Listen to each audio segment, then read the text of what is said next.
Center. This is Guardian Radio, your station for up-to-the-minute news, intelligent, interactive, and engaging conversation. 96.9 FM.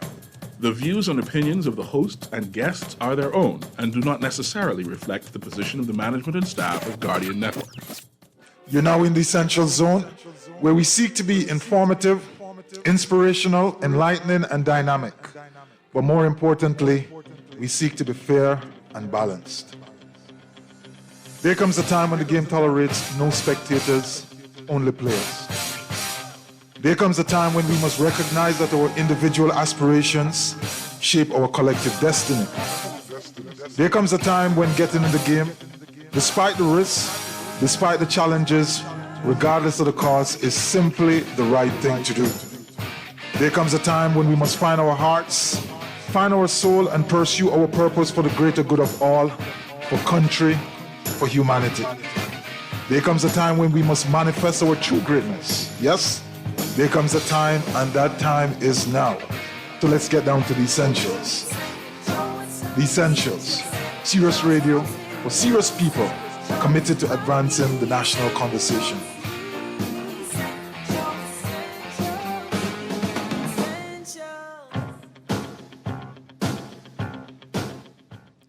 And good evening and welcome to the Essentials, the Reset. This is your host Hubert Edwards, and I'm very, very delighted to have you join us here on Guardian 96.9 FM. We are also streaming live on GuardianTalkRadio.com and also on my Facebook page, Hubert Edwards. You can find us there. This evening we plan to have a very insightful and fundamentally sound discussion with a very, very fascinating lady, an individual that many of you know of, may not know her, but she certainly is one who commands great attention and commands great respect. And we're going to have that conversation against the backdrop of the crisis, the twin crisis that we are going through, against the backdrop of the recent Moodys downgrade, against the backdrop of a recent election result and a new administration. And so we are going to get into it tonight, and we want you to participate. If you wish, you can send us your text. Text number is 422-4796. We would like to open up maybe to some calls, but we are a little bit cautious of that. We want to ensure that if individuals do call in, they're going to be very pointed in their question, very brief, and they're also going to maintain a level of modicum, which is absolutely, absolutely necessary. So tonight, the conversation is really around this whole idea of the economy and where we are as a country and where we are going. So let's get right into it. In 2020, writing on an analysis on the Bahamas, our guest said in her conclusion, after making some points, all of the above suggests that the Bahamas is facing a potential balance of payment crisis, which is possible in the next year or two, not because the government has not managed these crises appropriately, but because it is hard to imagine how a small, open, developing economy would be able to successfully survive its worst natural disaster in history and a global sudden stop within 1 year. A balance of payments crisis would not necessarily reflect on the authorities as much as it reflects the Bahamas' vulnerability and indeed that of many in the Caribbean. A balance of payment crisis would not, in order to create the sustainable long-term progress we desire, we must reverse our poor policy choices, such as fiscal imprudence, which have contributed to our pre-existing conditions.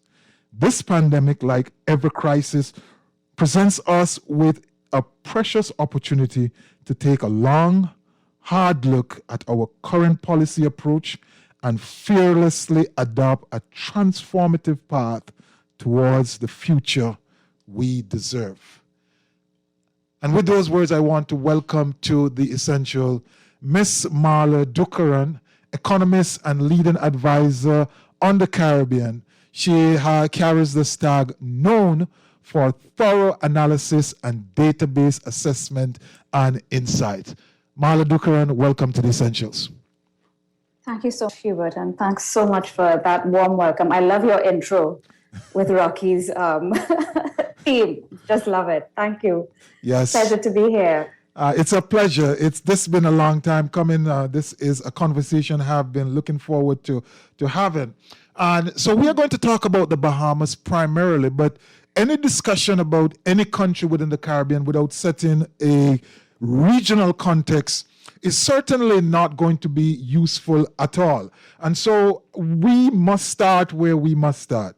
And I want you to kind of give us your views on what is the overall state of the Caribbean at this moment, at this point in time, and how has this crisis generally impacted our region?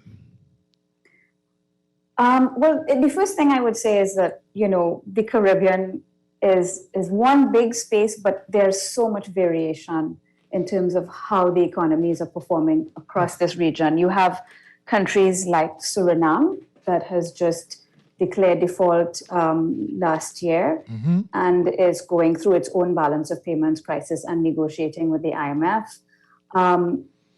And you have on the other end of the spectrum, right next door to Suriname, for example, you have Guyana. That's the fastest growing economy in the world because they're the newest oil producer on the planet. And in between, you have countries that are struggling because this pandemic is, first of all, it's lasted way longer than I think most of us had expected in terms of the sheer volume and weight of the socioeconomic impact. And you have some countries that are managing pretty well. So Cayman Islands, for example, I always cite as the best run economy in the region. They went into this crisis with a fiscal surplus accumulation of over 600 million Cayman dollars that the government was then able to deploy to address the fallout of the pandemic. So it's really quite a mixed basket. But I think, as I'd been recently cited in the Jamaica Gleaner as having said that I think the Bahamas is the next most likely to succumb to a balance of payments crisis. And you set the tone and the background for that up very nicely by saying that it's not really as a result of poor policy choice. It was really the fact that the Bahamas is experiencing, its two worst crises in history back to back. And in that sense, they are way more disadvantaged, if you will, than most of us in the Caribbean. Okay. And then beyond the Bahamas, Trinidad and Tobago, where I'm from, I think is also going to be the next, after the Bahamas, most likely to suffer from a balance of payments crisis. Right. So, that article from the Jamaica Gleaner obviously circulated very widely in the Bahamas, and it caused some eyebrows to be raised and some wagging of the tongues. But we are going to get to that. But before we get to that, you said something which I think were the way you set it. The Caribbean is really a mixed bag. On one extreme, there is, let's take Suriname and maybe Trinidad, which is trending there, and a little bit Bahamas there, but we'll come to that. But on the other hand, there is Cayman. And you say Cayman is maybe the most well-run economy within the region. I think, in order for us to create some bright line benchmark, let's talk a little bit about Cayman. What is it that Cayman does and does so well, which makes it draw that conclusion in your mind, and which other economies, other countries can take from it? I'm so happy that you asked that question. And it's actually not rocket science. It's two fundamental things that they got right. The first thing is, in all of our economies, the government is relatively big, okay? In most countries, the government is the largest employer. It is certainly the largest economic actor. And so what the government does or does not do has implications for everybody and everything in the country. So the way that the government behaves and its policy agenda is very, very important and fundamental to the way that the economy will perform. So fiscal policy, in my view, which is government revenue and expenditure policies, basically, to me, fiscal policy is the most important policy in all of our countries in the region, simply because the government is so large and so important. Mm-hmm. And so because the government is so important and because fiscal policy is, in my view, paramount, you have to get fiscal policy right. You cannot consistently spend more than you earn. You cannot consistently rack up debt and expect that life will continue along a happily ever after path. At some point, things will fall apart. And so the countries that have prudent fiscal policy are the ones that are more likely to have a better performing economy. And the Cayman Islands has a fiscal framework, basically fiscal rules that limits the size of their deficit and the amount of debt that they can incur. Because remember, the Cayman Islands is a non-sovereign. It's a British overseas territory. Right.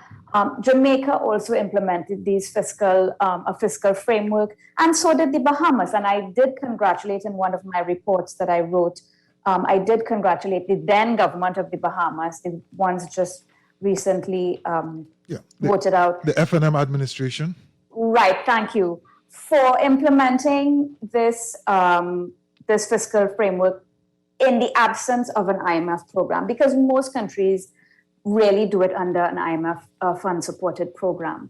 So Bahamas is an outlier already in that regard. Too little, too late, probably, but that's one of the things that Cayman gets right, that they generate a fiscal surplus every year, they put this money aside, and when there is a crisis, there is money to spend. And this is counter-cyclical fiscal policy. When things are good, we save, so that when things are bad, we have something in reserve to spend. In a fundamental way, Ms. Dukharan, you are really encapsulating the level of resilience that the economy and an economy needs to build well before any of these external Correct. shocks or vulnerabilities come into play, isn't it? Correct. And that's fiscal resilience, I think, underpins everything else. And so having counter-cyclical fiscal policy, it sounds like a lot of jargon and it sounds complicated. It's not. Think of your own finances.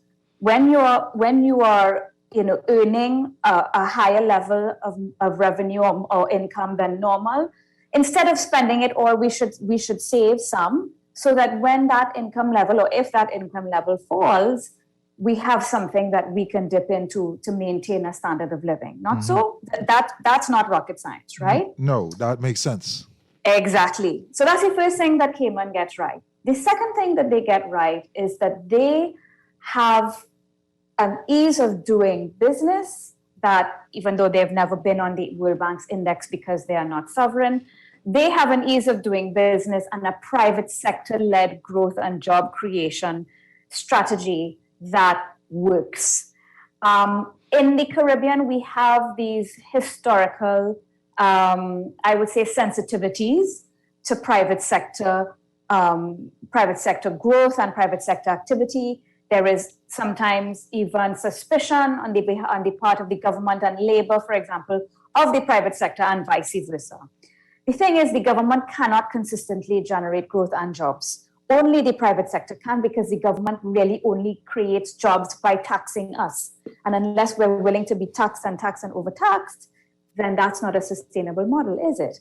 So what the Cayman Islands did was they decided we're going to have fiscal prudence, and alongside that, we're going to have a thriving private sector that we're going to create an enabling environment for, and they're going to be the ones to generate economic activity and jobs for everybody, right. Including half of the population of Cayman is expatriate. Right. So not just jobs for Caymanians, but jobs for expats as well. For everybody within the economy, because the economy is agnostic to your nationality at the end of the day. The point you made, though, let's use Jamaica. In a furtherance of that example, given that it is closer in its status to the Bahamas. Before the COVID crisis, Jamaica had gone through a number of quarters of surplus. And while they weren't in a perfect condition coming out of those two IMF programs, they were in a better position to deploy their fiscal strategies, because there were some monies in the kitty at the point in time to be able to do so. Talk to us and kind of draw that parallel as to, even though I think Jamaica is still in trouble at this moment, but, how that made a difference in that the Jamaican economy could have been significantly worse than it is at this point in time. Yeah, you know what? In the first place, what I would say is that Jamaica and the Dominican Republic are probably the two most diversified economies in this region. Mm-hmm. So Jamaica was not necessarily hit as hard as the very tourism-dependent economy. So Bahamas, for example, as you know, 75 to 80% of tourism is cruise-based, and we know that cruises still haven't come back, right? And so what they would have been, you would have been doubly affected or more so than the average tourism-dependent economy. Whereas Jamaica has a manufacturing sector, a mining sector. In addition to tourism, they also have a robust remittance inflow from their diaspora. And so their economic structure being more diversified means that they weren't necessarily hit as hard as the purely or almost purely tourism-dependent economies. And so that's the first thing I would say. Mm-hmm. The second thing is, yes, you're right. Under the most recent IMF-supported program, which started somewhere around 2012, if memory serves me correct, they implemented significant ease of doing business reforms. They had two domestic debt restructures in 2012, 2013, I think. And they engaged in a lot of reforms, in my view, that are institutional focused. So, for example, they established these two bodies that are instrumental in making sure that Jamaica stays on the right policy path and generates growth. So those two bodies, one is called the Economic Growth Council, which sets the growth policy and on a quarterly basis reports to the people as to what are the various programs we had said we would implement and where we're at with these programs and how it's going. And then there's the Economic Policy Oversight Committee, which looks at the various reforms that are needed, and it drives implementation and accountability for these reforms being implemented. And so in a sense, these are two new institutions that were born in Jamaica out of this IMF program that really drive reform and accountability for the reforms. And that, I think, really, and the Fiscal Council, which most recently, I think, was the last one that I'm aware they're going to implement. So that's basically three new institutions. Yeah. And I think those are important for those who follow. Exactly. Absolutely. They drive accountability, and that's also very important. Yes. A government can come to you and say in its budget speech or in its manifesto that I'm going to do all of these wonderful things. And then in a year's time, which is what happens in my country, they come and they repeat the same things. And nobody says, well, this is what I did, this is what I didn't do, and this is why. But these committees, these bodies in Jamaica are designed to drive implementation and accountability for the implementation. And I think that's what sets them apart as well. Yeah, very, very important. And we look at, even if you follow Jamaica closely, you would have heard slogans like 5 in 5, Jamaica looking to grow to 5% per annum. Didn't happen. There was a lot of success without the critical growth which was desired, but nonetheless, they were able to move the needle forward. And one of the most fundamental needle that was moved forward, Ms. Dukharan, was the fact that they were able to, for the first time in a very, very long time, reduce the debt to GDP below 135% it was, and consequently freed up capacity to start investing in infrastructure. Against the backdrop of our recent Moodys downgrade, against the backdrop of historical levels of national debt, we had about just under 11 billion at this point in time. and against the backdrop of having an basically unfunded budget at this point in time for 2021, 22, what would you say to the Bahamian public? Is there significant cause for increase on the back of Moody's downgrade? The first thing I would say is that when I know many politicians, I don't know if this is the case in the Bahamas, but certainly in my country, many politicians demonize the IMF and the policies that they used to implement back in the 1980s, for example, which were not necessarily designed for developing countries and did do some damage. The IMF of today is very different. They had undergone significant reform, and Jamaica is, and Grenada as well, are success stories that we can look at and draw on in this region in the recent past. I would say to the Bahamian public that, yes, you faced the worst two crises ever in your history, but a balance of payments crisis is not the end of the world. I'm in Barbados right now. Barbados had a balance of payments crisis in 2018 and went to the IMF. And you know, whilst Barbados is struggling and is experiencing economic decline because of the pandemic, the reforms that are on the agenda to be implemented and the support, financial and otherwise, financial and technical, that Barbados is getting from the IMF, the IDB, the World Bank, the CDB, and so on, the multilateral lending agencies, that kind of support basically means more likely to get it right and to implement the right policies and to set your economy on a sustainable socioeconomic trajectory. And I want to emphasize the social part, because I know people get scared when they hear there's going to be an IMF program and they think, oh my God, half of the public sector is going to be laid off and our social programs will be canceled and, you know, poverty will rise. As a matter of fact, in Jamaica, when the IMF negotiated their program, they actually set a minimum of how much the government should spend every year on social welfare programs. In other words, you cannot spend any less than this. You have to spend at least this, and you could even spend more on social programs. Mm-hmm. So that's the first thing. So I just want to dispel that misconception that there is, by necessarily negative social implications as a result of an IMF program. That is not necessarily the case.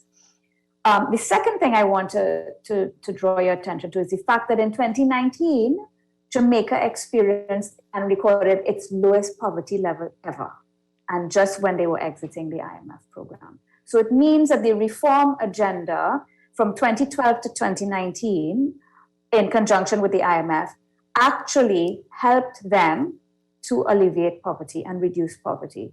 So that's the first thing I would want to say. It is not the end of the world. It is not doom and gloom. It is likely that your country will be put on a more sustainable and healthy and progressive path with an IMF program than without. Yeah, but you just have to look at the example of Belize that did their debt restructure without an IMF program, and guess what? They're a serial defaulter like Argentina now. Mm-hmm. But let me ask you, Ms. Dukharan, because often we think in extreme, or we react in extreme. So we treat the IMF as a boogeyman, or we think it's great on one side, depending on your perspective. But this idea that there will be this huge positive going forward, isn't there a price to be paid someplace in the middle? Because there's absolutely no free lunch. Jamaica, for example, as successful as that or those programs have been defined or described, they happen on the back of negligible growth. And so someplace in between, the taxpayers must have at least sacrificed significantly to achieve that. Talk to us about, what sort of disruption could there be to, general standard of living, if you will.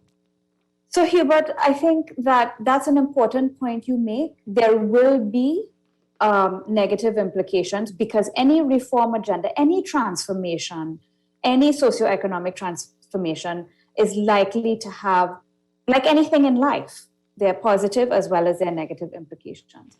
So yes, there could be pain, and under any kind of public sector retrenchment program, for example, there is a possibility that there could be pain. It depends on how it's managed. For example, in Grenada, under their program, they never had any public sector retrenchment. Okay, so it depends on what is negotiated and how it's implemented.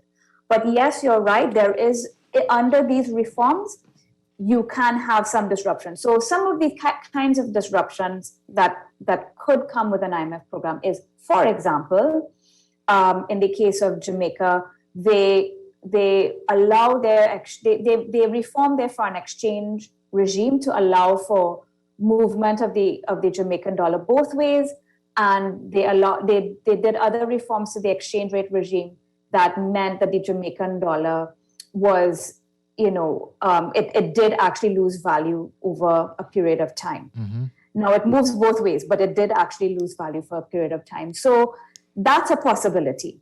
Okay, it depends whether or not you decide to touch your exchange rate. Barbados decided not to. Okay, so it doesn't mean you necessarily. Another one that you would generally see under an IMF program is you will see a lot more efficiency being sought after in the public sector. So digitization, more government services going online, basically e-government, and Bahamas is well placed to capitalize on this because you have a digital currency which allows the public sector and the private sector to perform transactions much more efficiently in terms of time and cost. And with efficiency, you can have growth, right? And increased productivity. It doesn't necessarily mean people go home. It could mean that people go to other jobs that the economy creates. So I think that yes, there is a chance there will be pain, but I think it is also, important to remember that it's not going to all be negative, but it's not going to all be positive. Mm-hmm. And I believe that the IMF has learned a lot, having gone the programs in the Caribbean in the past decade. So they have a better sense of what works and what does not work. I would not be fearful, is what I would like to emphasize. Okay. Your message, therefore, don't be fearful. But however, in June 2021, in your analysis of the budget at the time, you said the Bahamas is in the midst of its worst crisis in history.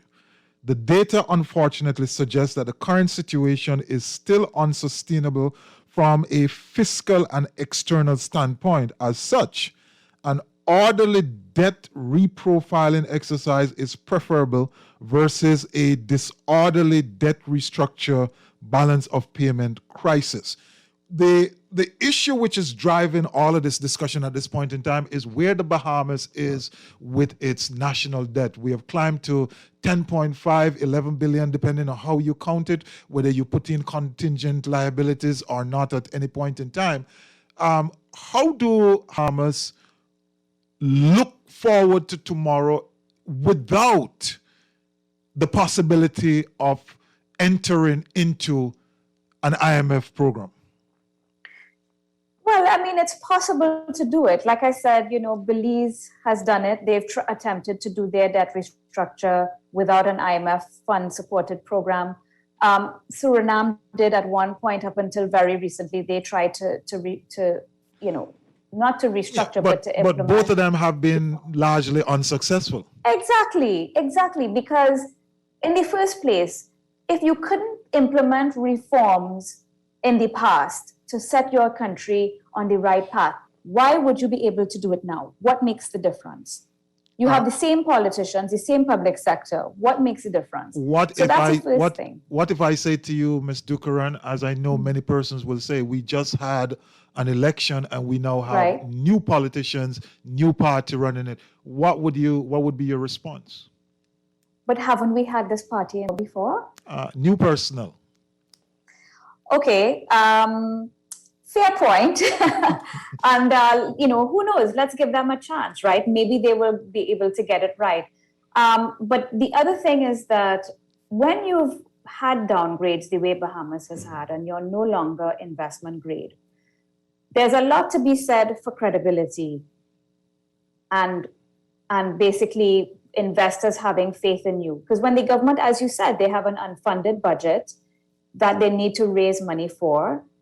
When they go to the market to try to raise this money, to try to borrow, an investor that knows that there is an IMF program behind it, where there is technical assistance, financial assistance, a reform agenda that means this will not happen again, I believe investors are much more likely to take on government paper and lend money to the government versus the absence of an IMF program where they are not quite sure that the government get it right.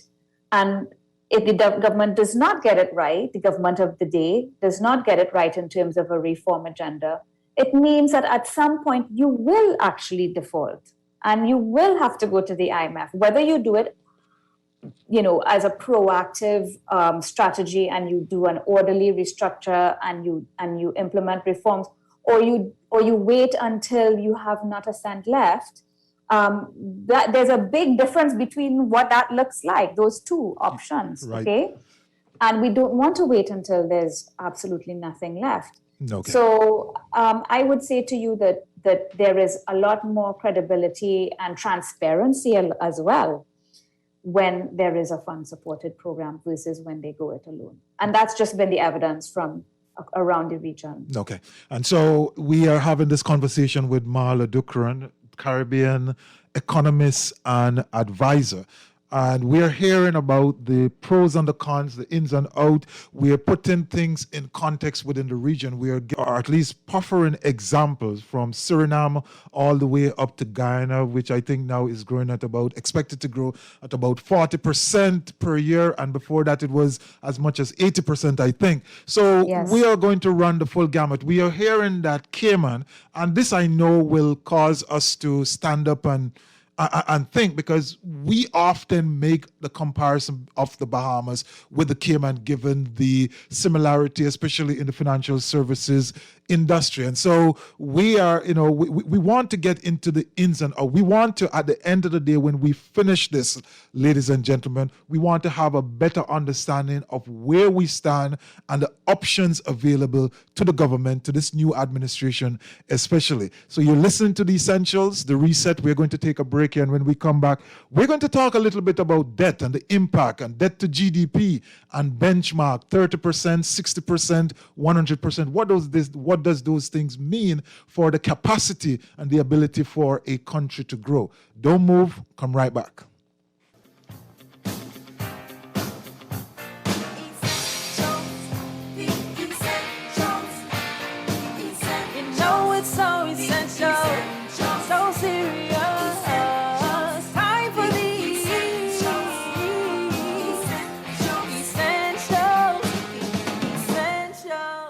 Now that your age is not everything, now that your kids call you for advice, now that you can achieve anything you set your mind to, why stop?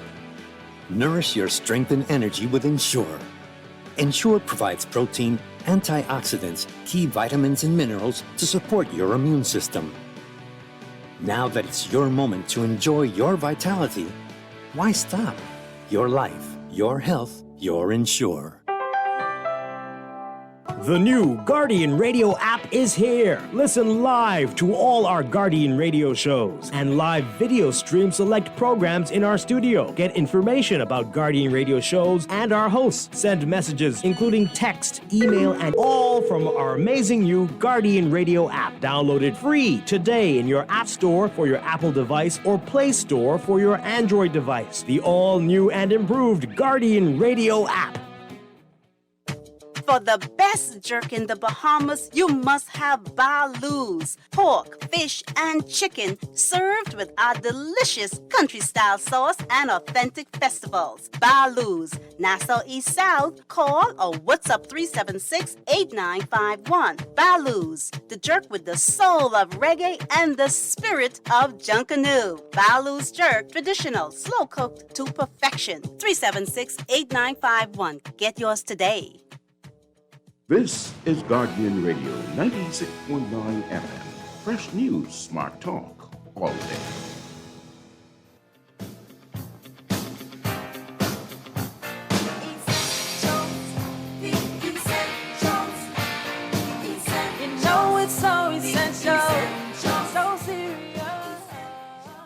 And welcome back to the Essentials. We're having an insightful conversation so far, chock full of information with Marla Dukharan, economist and advisor, leading advisor in the Caribbean.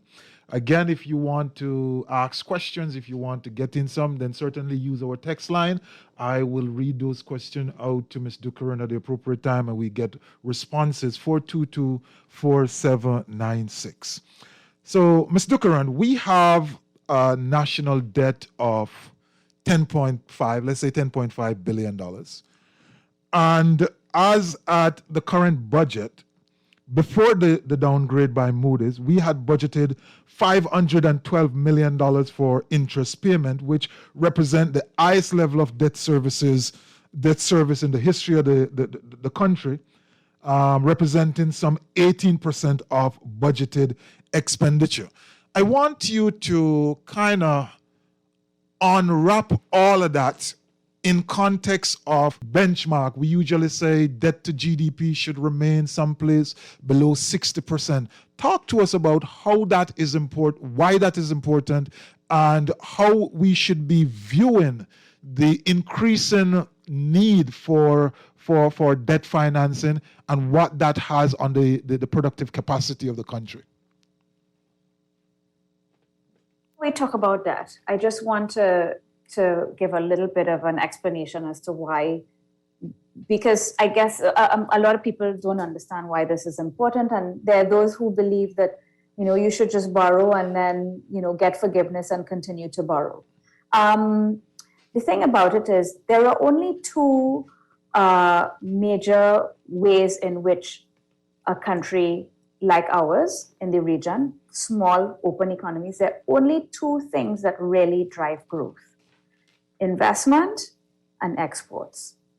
Everything else, government spending, private consumption, imports, all of net drain on our economy because it is heavily import dependent, right? Investments and exports is how we grow. When the government spends and overspends consistently over a period of time, it means that they are leaving less money to invest, to spend on healthcare, education, infrastructure, and all of those things, as you rightly say, increase the productive capacity of our country because they have to spend more and more money servicing the debt that they've incurred because they've overspent. So that is why debt is a problem. It affects growth, it affects the long-term viability of your economy, and it even is shown to have implications as well for human development because it affects how much the government spends on education, how much they spend on healthcare, et cetera, et cetera.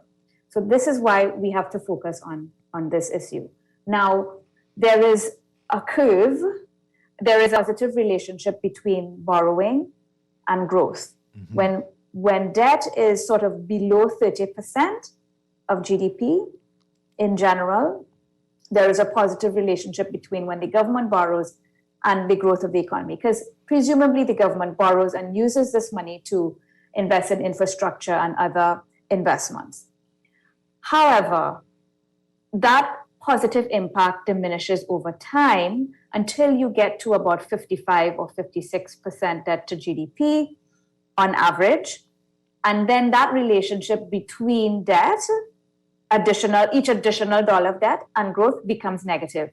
So each additional dollar of debt, once you've crossed 55 or 56% debt to GDP, each additional dollar of debt actually causes your economy to shrink. So basically, before you go, I just want to make sure that persons hear that. So from 1% up to 30%, somewhere around 30%, generally speaking, there is going to be a the more money you borrow money, you're likely adding to the expansion of the country. The expansion. It depends on what GDP. you're spending money on, but in general, yes. Assuming that you're spending it on the right things. Exactly. Once you cross that 30% threshold up to 56%, it still grows, but it grows at a diminishing rate. Correct. And then once you hit the 56 or so, and that is why we usually use that 60% benchmark or rule of thumb, it now then changes to a negative relationship, Yes. which therefore puts the Bahamas firmly in that position. Absolutely. There may be just 2 or 3 economies in this region that are not in that region, of course, Cayman being one of them. So most of us are in negative territory. We're on the dark side of debt, basically. We need to get back to the light. So that's one way of looking at the sustainability level of your debt. The other way of determining whether it's sustainable or not is looking at the primary fiscal balance. If you have a primary fiscal deficit, you know the overall deficit is what the government talks about in the budget, right? And they say we have revenue of $5, we have expenditure of $7, so our deficit is $2, okay? Yes? Yes, I'm with you. Right. A primary deficit, however, is when we are already in deficit before we pay the interest on our existing debt. On our debt. So let me break this down for the layman. So you are working $100 per week, all right? And you make up a budget.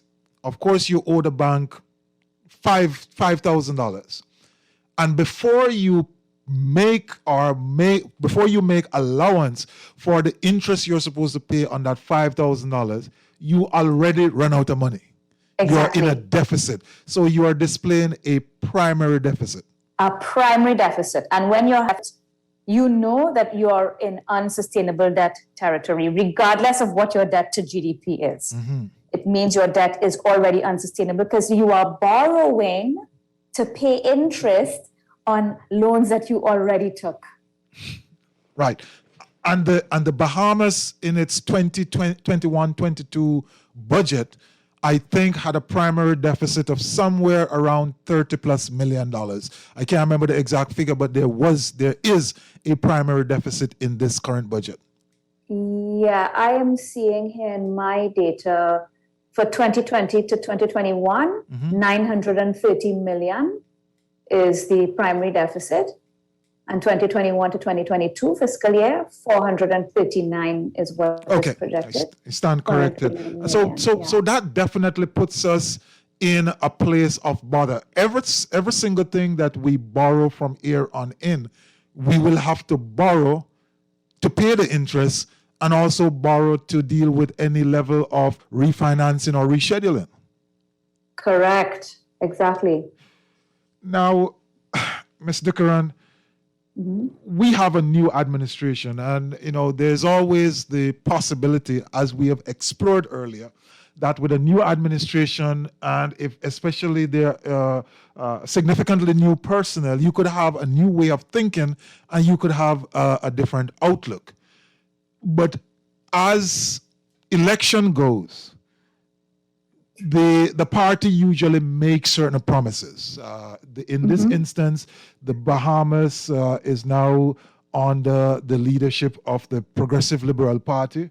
They have formed the government, and in their blueprint for change, one of the things that they promised as part of their campaign platform was a reduction of 2% in VAT, effectively reducing revenue.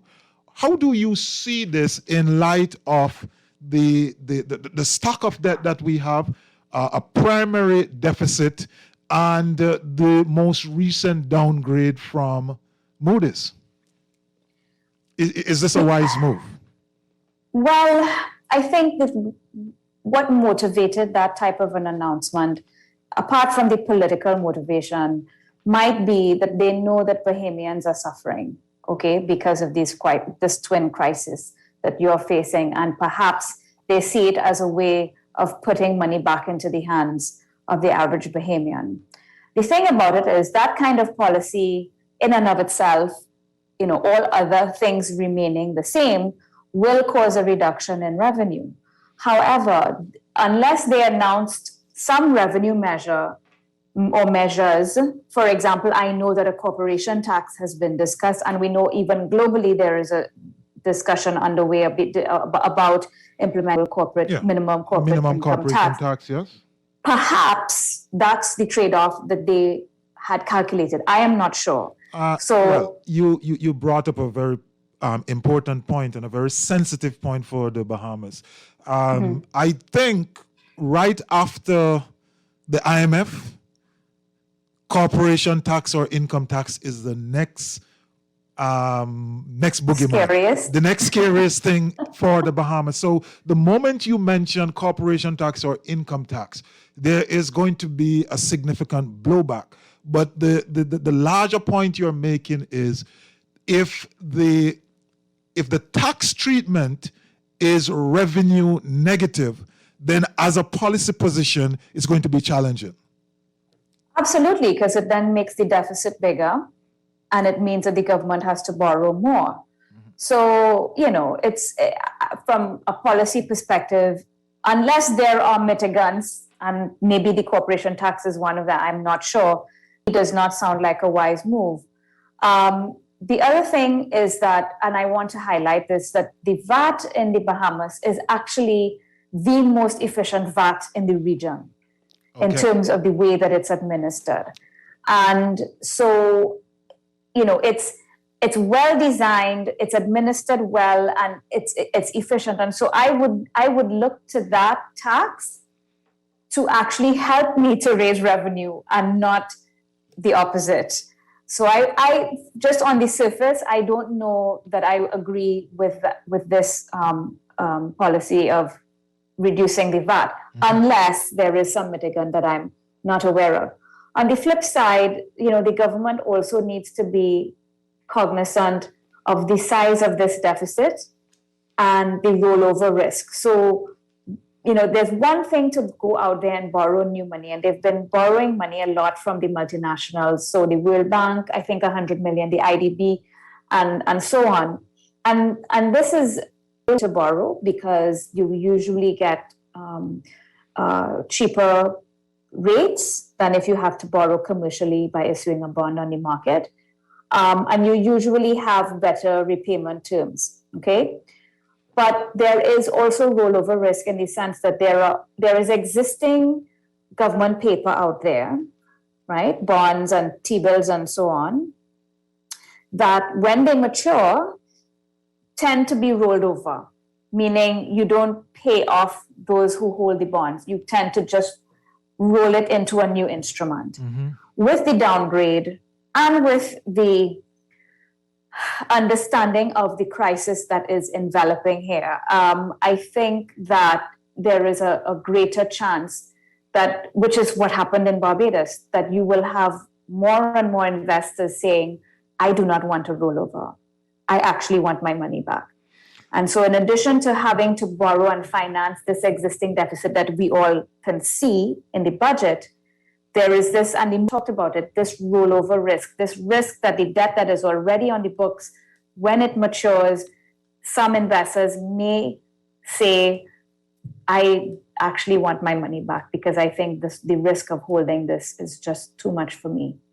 Okay, so within that context, when we look at the current budget, the borrowing requirement for the fiscal year 2021-22 is $1.8 billion. That $1.8 billion can be deconstructed into the 951, which is needed for the current deficit, and the rest of it is for interest payments and debt repayment. So approximately 1.4, maybe approximately 1.4 of that will go towards some sort of a debt repayment or interest payment specifically. What sort of challenges you think the government is faced with? Of that 1.8, I think we have only secured $200 million so far. Yeah, so rollover risk is one of the challenges, but also, especially given the downgrade, it means that when they borrow from the market commercial debt, they will likely have to pay higher interest rates because the risk associated with holding Government of Bahamas paper has gone up. Okay, and so that means that it's just more and more expensive each time you come to the market to borrow, given the circumstances. And then it's a vicious cycle The more you borrow, the more interest you have to pay, the wider your fiscal deficit, the wider your primary deficit, and then you get downgraded again because your debt is now bigger and you're still not growing. And then when you get downgraded again, it starts all over again. More expensive debt, et cetera, et cetera. And so it's a spiral. And so that's something the government has to be aware of. There are other ways of raising money. Governments can divest state assets, but again, that is not a sustainable, it's not a solution to an economy that is suffering from the effects of policy choices that were not the best over time. It might help to finance this year's deficit. If you sell off a state asset, it might help to finance this year's deficit, but it really does not solve the fundamental problem that created the deficit in the first place. Okay?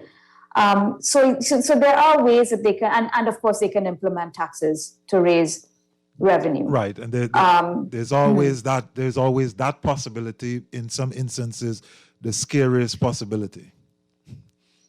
Well, I guess to some it's scary. I mean, I've spent my whole life in a country where we had income tax and corporation tax and VAT. So, and we still get by. So, I mean, it's not the end of the world. But I understand from a cultural and historical perspective, it's not what you're used to. Right. Now, I want to ask you, because the kind of spiraling, sitting in that type of a vortex where you get to this point of critical mass that every decision gets squeezed through this vortex of a very heavy debt burden, and you now have to start making choices. But, as someone watching via Facebook just indicated, that the problems of the Bahamas started with Dorian. If I was to say that to you, Ms. Dukharan, would you agree? Would you disagree? I do not agree. And why? Bahamas was downgraded to non-investment grade before Hurricane Dorian hit. So there were challenges. When I first started really looking at the Bahamas economy, it was in 2011 when I had joined RBC as their economist for the Caribbean.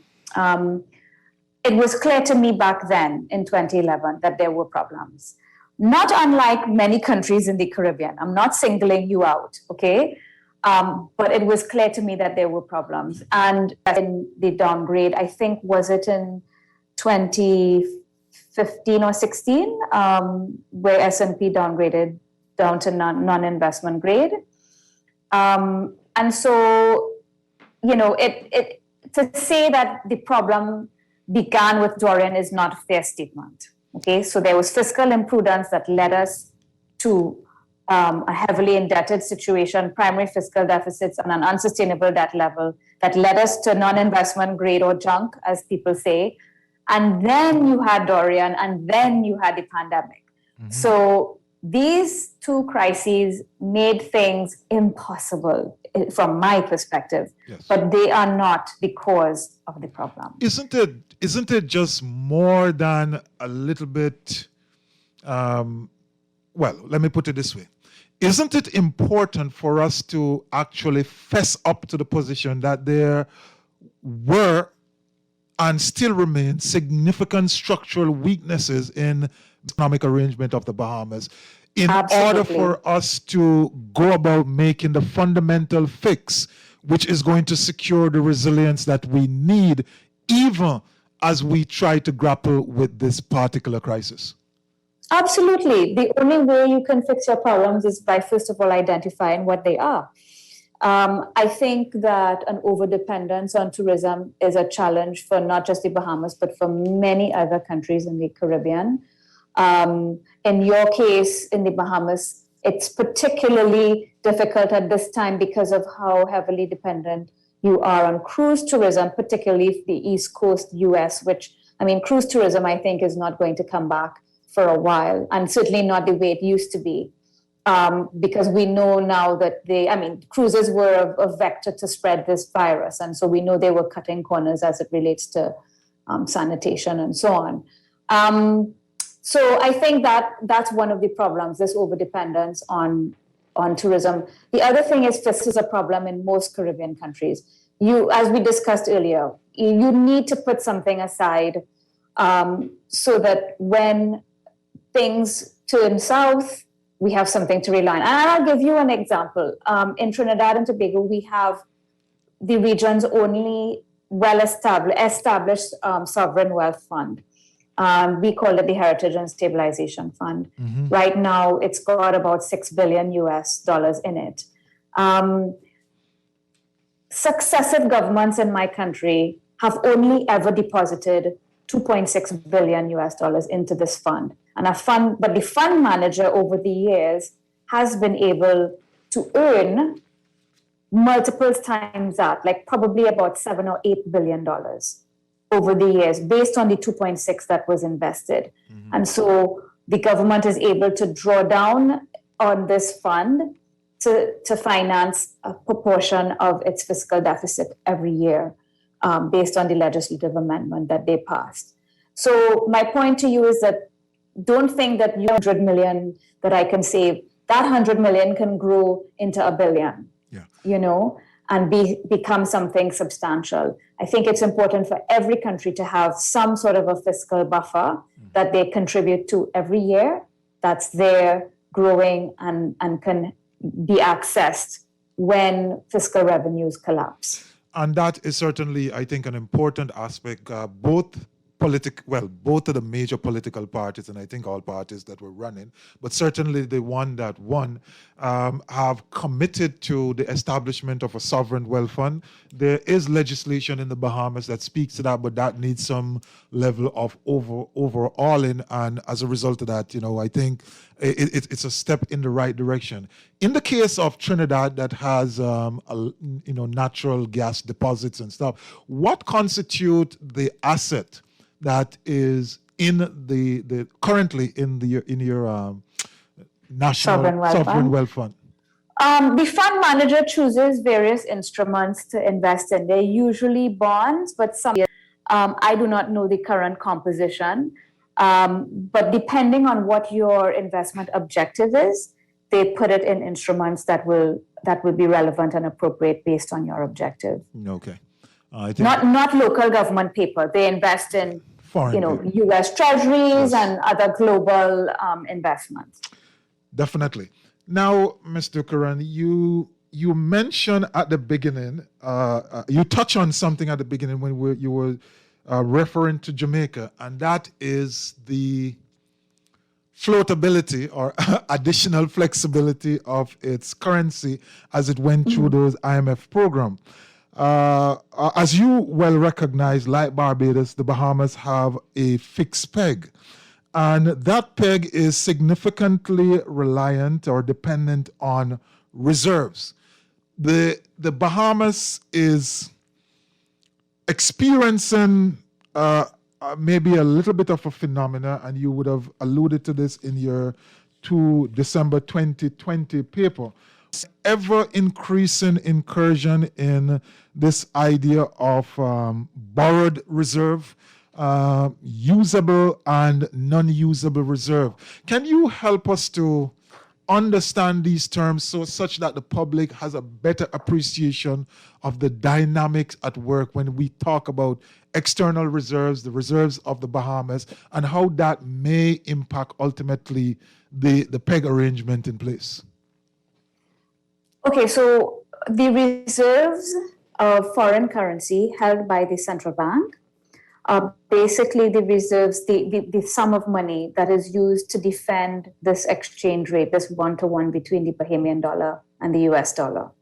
Okay, meaning that if everybody came to the banks and tried to buy US dollars, these US dollars have to come from somewhere.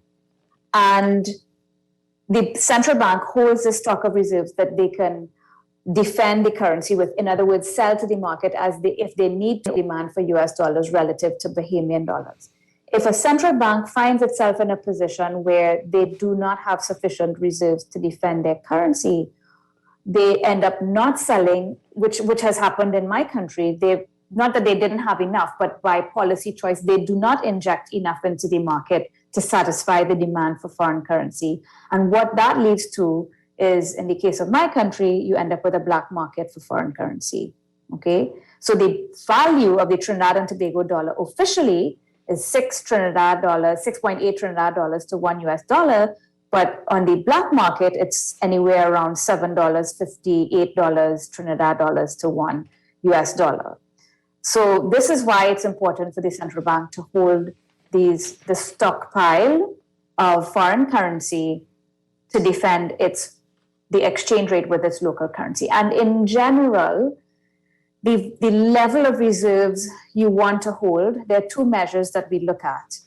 In the first place, there's a precautionary benchmark of you want to hold at least 3 months of worth of import cover in your reserves. Meaning, let's say your import bill is 100 million a month, you want to hold at least 300 million of foreign reserves in the central bank, so that should something happen and there is a crisis, you have 3 months of buffer that you can sell to the market so that they can pay for their imports of food and medicine and whatever else that we need to import.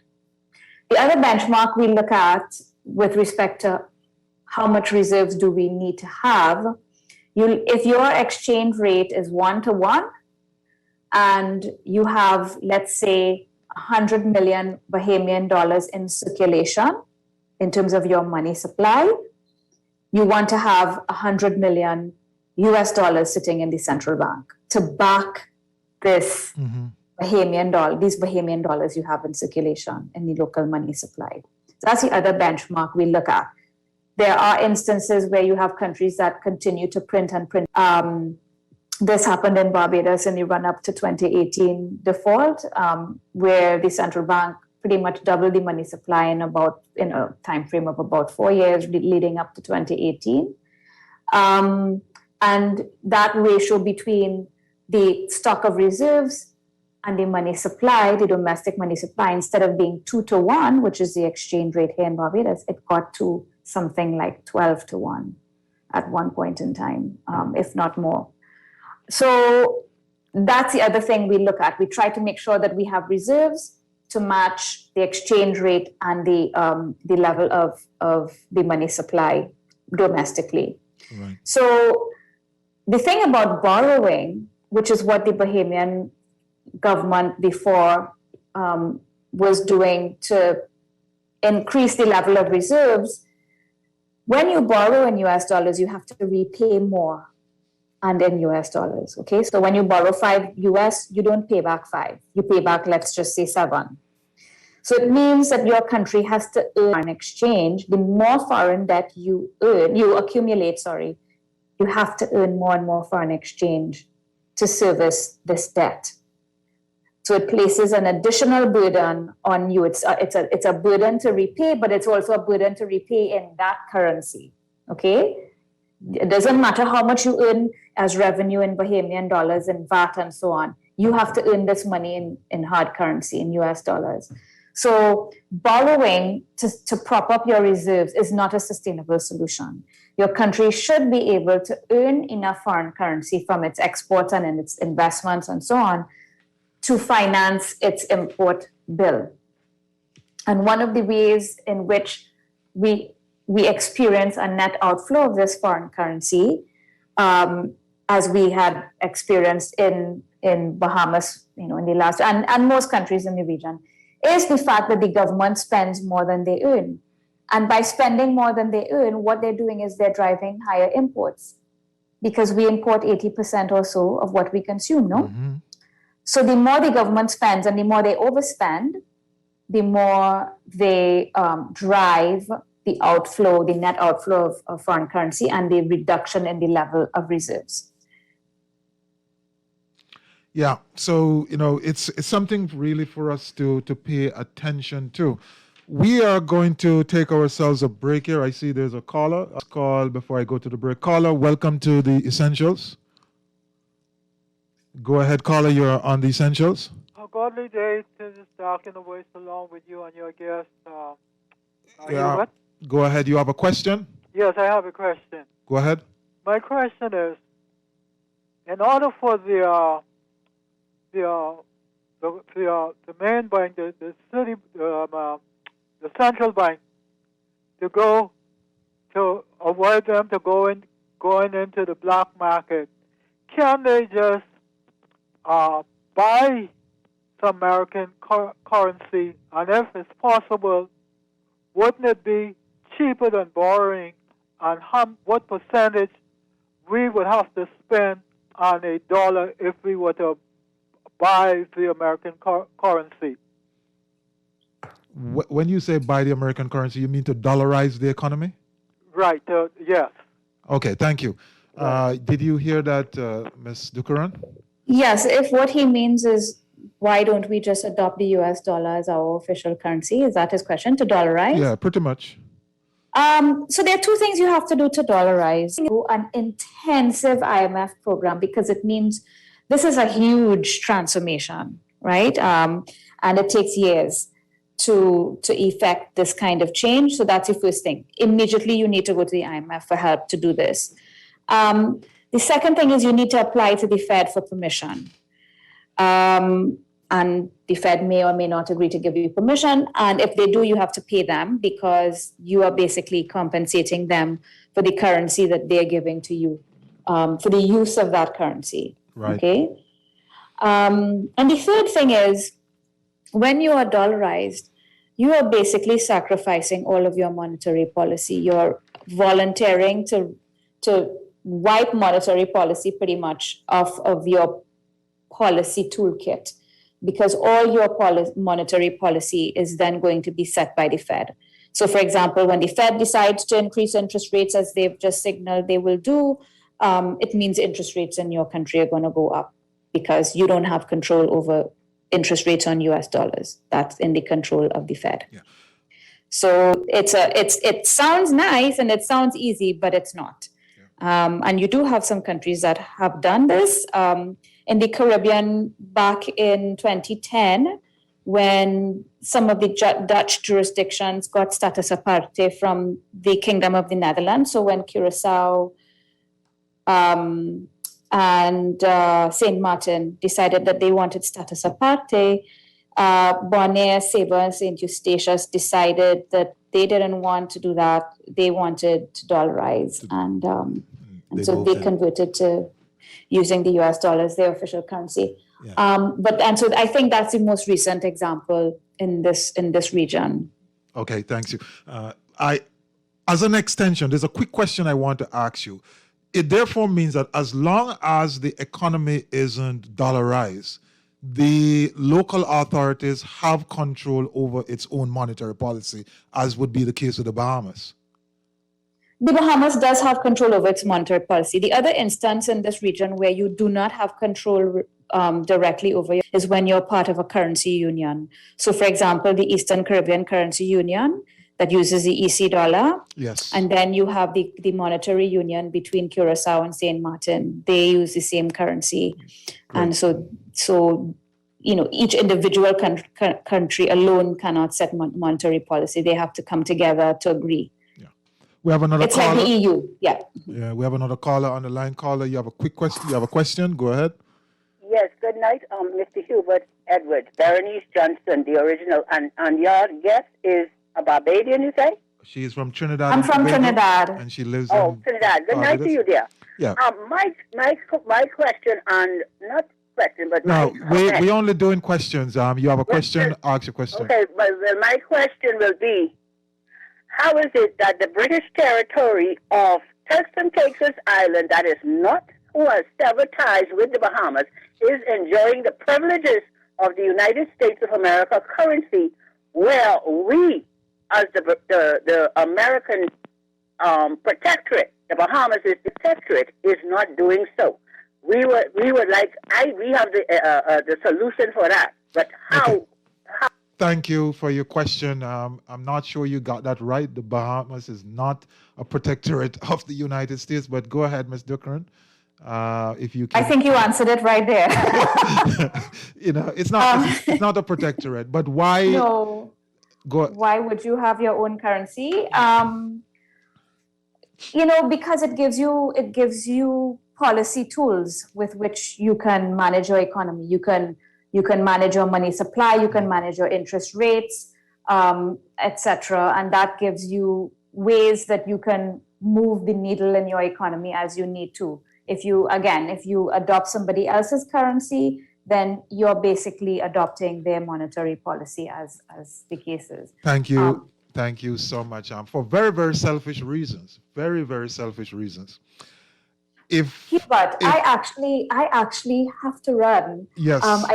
So could that be the last call that we take, and maybe we just wrap up? Yeah, of course. But what we want to do is to kind of just shift it to a few positive outlook. So as we wrap up over the next 5 minutes or so, Ms. Dukharan, what are some of the reforms you expect to see? I see the PLP, the new administration, indicating that they're going to look at economic reform, stabilizing public finance, fiscal responsibility, debt management, reform Invest Bahamas, that's the investment authority, look at the ease of doing business, and maybe pursue a new tourism model. As we look to the future, where should we be concentrating? I think in the short term, there needs to be some reprofiling of the sovereign debt, because it's, as we discussed. And by reprofiling, you mean? Meaning that restructuring the debt where it is, you get either some debt relief in terms of principal being written down, and or and lower interest rates by negotiating with the holders of these instruments. Okay. So that it makes the debt more affordable and more sustainable going forward. That's the first thing I would focus on in the short term. Right. The second thing is, and already there is a legislation around fiscal responsibility, and that's something that I would look to implement and adhere to, so that we don't end up in the same problem in the next coming few years.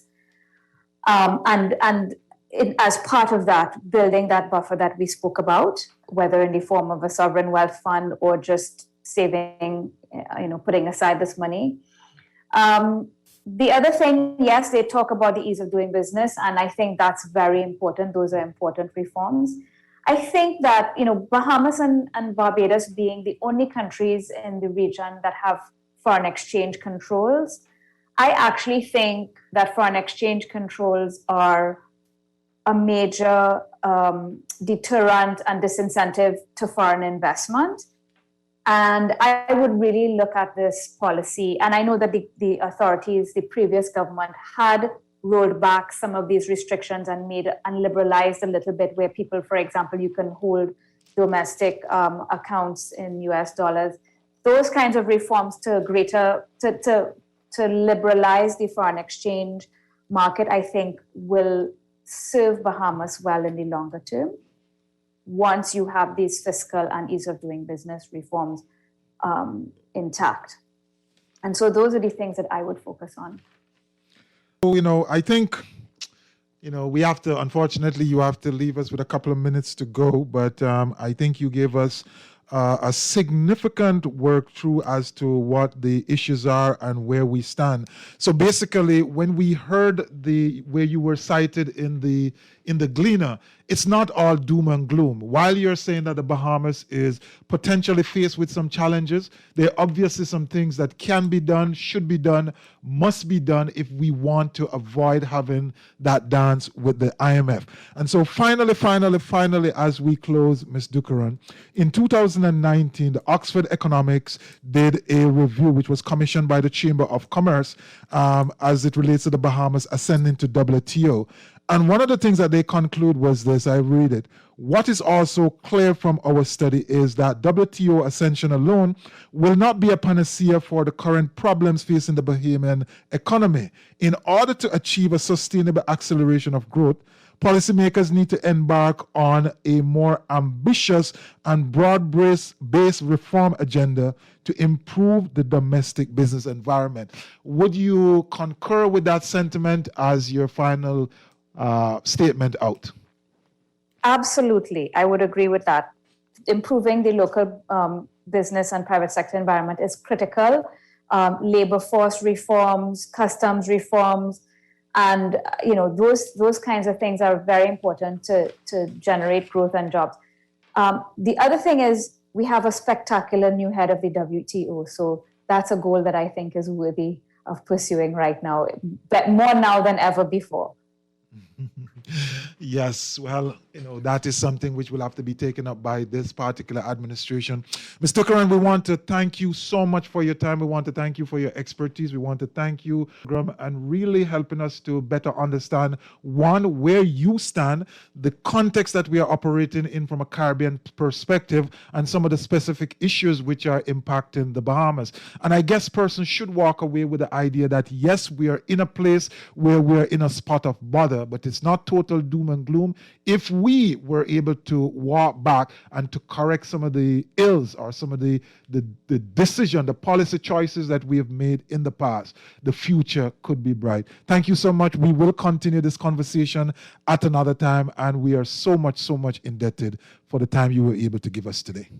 Thank you, Hubert. I really appreciate being on the program today, and I wish all of the Bahamas the best with this new government, and I hope that they don't disappoint any of us. Thank you. Definitely. You have a good day, rest of evening, rest of night, and we will talk at a later point. We'll take a break here, and when we come back, we will wrap this up in summary. We still have a few minutes. We could get in one or two calls, but you'll have to only talk to me. You're listening to the Essentials, the Reset. Don't move. Come right back. So serious. Time for these essentials.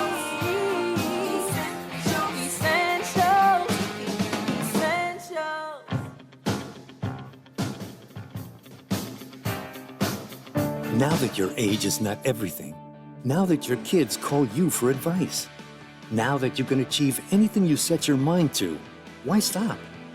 Nourish your strength and energy with Ensure. Ensure provides protein, antioxidants, key vitamins, and minerals to support your immune system.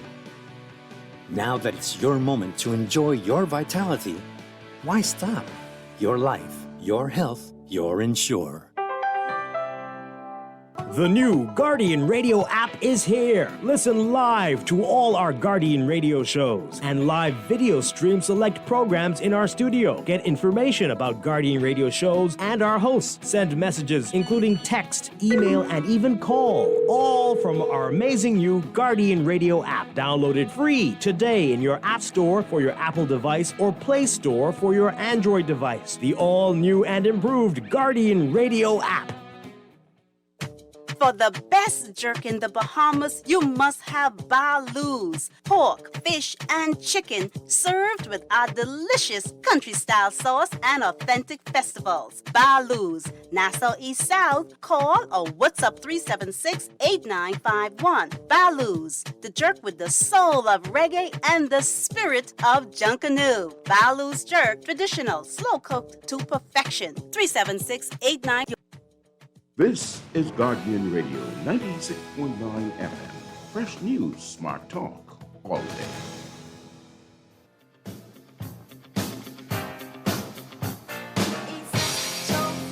You know it's so essential, so serious. Time for these essentials.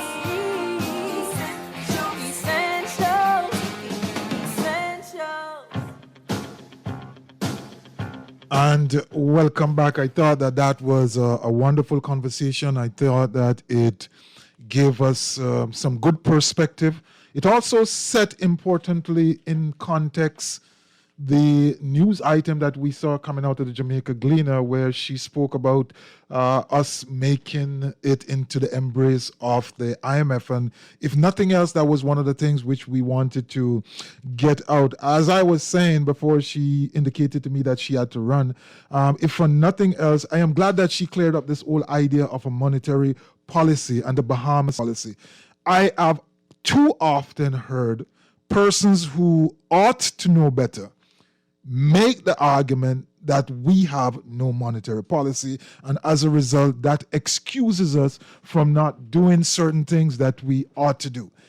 I have rebutted it in the past, but I'm certainly glad that Ms. Dukharan was able to do that this evening. Why is this important?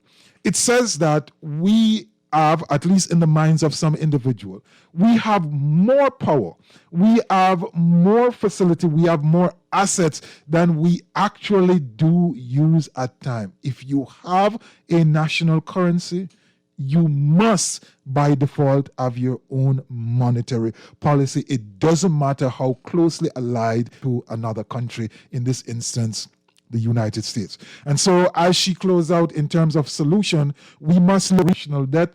We're either going to seek principal reduction, maybe some forgiveness, or extending the debt so that it becomes easier to pay for. That is important because one of the things that we must do is to seek to free up capacity.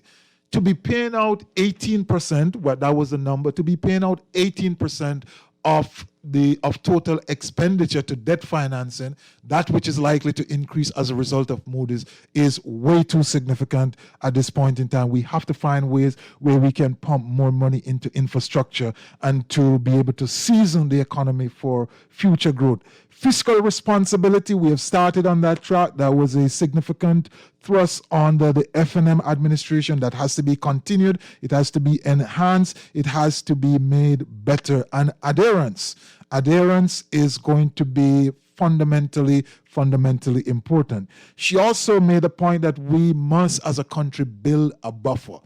This is important. You have to save for a rainy day. There is absolutely no way you can spend and not be in trouble when trouble comes around. So we have to get to the point where we are seeing buffers, and buffers are usually created when the country is able to perform and deliver surpluses. But we may not be there yet. The starting point is, and this is encapsulated in the PLP's manifesto, the PLP's blueprint for change, is the development of a sovereign wealth fund. However that is going to be structured, we don't know. We don't need to know. Me and you don't need to know. The experts will do that. But we have to get to that place where we start saving for tomorrow. We have to get to that place where we have monies put aside to deal with some of these external shocks, to deal with the known vulnerabilities. And one of the important points that was made tonight was, in response to one of our listeners via Facebook, that the problem of the Bahamas started with Dorian. It is not accurate, and to hold on to that, and you are my friend, I know you very well, we interact a lot on Facebook, but if we are going to hold on to that position, then it's very likely that we are not going to solve the problems of the Bahamas. For many decades before Dorian and the COVID crisis, the Bahamas have been struggling with a multiplicity of problems. In the era of energy, BPL, in the era of state-owned enterprises, in the era of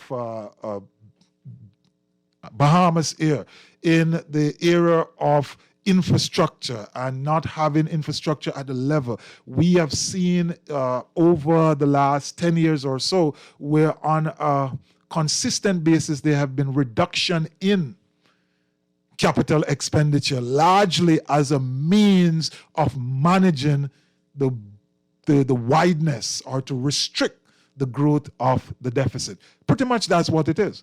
So we know that we have some significant problems. We know that we have some significant challenges, and we certainly want to get to the place where we first admit and own up to those situations so that going forward we can fix it. One texter said, "Thanks, Mr. Essentials, the reset." So we want to thank you for listening. There was another individual who made a couple of points that without large-scale manufacturing in the Bahamas, what can we rely on for new money influx other than export of fisheries, resort, corporate investment, natural resources, tourism, or treasury salvage? I understand there's $1 billion or so treasury to be recovered. Maybe we can get a portion of that. Thank you, sir, for the content. Very pertinent information. I think it's good to get the information out there as many are unaware. But do you also believe there's an element where the bad news could lead to us talking or thinking ourselves into a downtrend by affecting consumer behavior, investment potential, personal business upgrades, etc. There's always the possibility that when you have these discussions, persons may take away the negative side of it, get a little bit more risk averse, and not do the things which are necessary to grow us out. But at the end of the day, it's about understanding what is on the ground. It's about accepting the information for what it is, and then making a deliberate and intentional move to find the opportunities embedded in it. And so we are now faced with a downgrade. We are now faced with a challenging economic situation. And the upside of that is to say we are going to solve this by fixing all of the issues which brought us to this point. So build a buffer, sovereign wealth fund. The other area was to look at, where she mentioned foreign exchange control, and she see that as a deterrent to investment. It may very well be. We have significant controls around foreign exchange. Some have been rolled back. There have been a significant amount of liberalization in that regard over the last decade or so. But there still could be some areas which need to be looked at. Again, we can't just shift and create a disruptive environment because of the underlying peg and the way the economy is structured. But to the extent that that flexibility can lead to positive inflow or positive growth within the economy, then certainly we would want to do that. And then finally, in response to the idea promulgated by Oxford Economics that the way the Bahamas is going to grow and to achieve sustainable accelerated growth is for the policymakers to embark on a more ambitious at the time, and broad-based reform agenda to improve the domestic business environment. So if we reverse engineer that to today, basically what needs to be done is we have to become very, very aggressive, sensibly so and strategically so, but we have to want to garner more. We can't be tweaking and tiptoeing around the big issues. We have to become very pointed, very clinical, and attack the issues where they are. As I said in my recent article, we have to face the brutal facts which confront us. Not losing hope, not believing that we cannot do it and we cannot achieve it, but certainly being confident that we can get it done. But the only way we can get it done is to face up to them and to start to solve them. We are going to leave the conversation there as we are clean out of time. But as usual, we always say to you, never, ever, ever allow your greatness to become a victim of your unwillingness to change. We have had a very good conversation tonight, a very good discussion, and we look forward to future conversation. So walk good, be good, don't get into any trouble, abide by the protocols, one love, God bless, Jagai.